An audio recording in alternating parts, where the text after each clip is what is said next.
WikiLeaks released a new batch of emails that completely upended everything. I guess that's the way the day ended. The other event that occurred on that day was that the Washington Post published a audio recording of Donald Trump talking about sexually assaulting women. And all three of these events occurred in one day.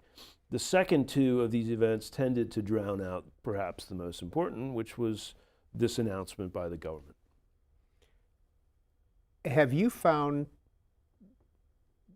efforts by the Congress to investigate the 2016 election conclusive or substantive? Well, certainly the efforts that have taken place since the House changed hands and became a Democratic majority controlled have been much more serious and sincere. I mean, for the first 2 years of this, the Republicans really used their power to try to obscure the truth, cover things up, and discredit us and anyone else who would dare to raise concerns about what was really going on here. So things have gotten better from that sense in the last year.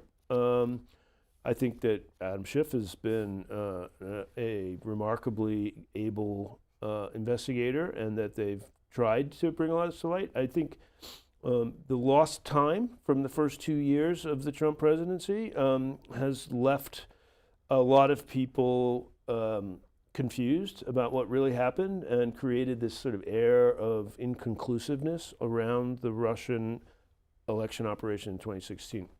I think the body of evidence that has emerged leaves little question about what happened. There was a concerted effort by the Kremlin to elect Donald Trump president of the United States, and he instigated and encouraged it. You can argue about whether there's enough evidence to charge a criminal conspiracy, but you can't argue about the fact that there was 140 contacts between the Trump people and the Kremlin or Russians during the campaign. You can't argue about the fact that Donald Trump was doing business, trying to do business in Russia secretly during the campaign. So, to my mind, the picture of what happened in 26 is actually pretty clear.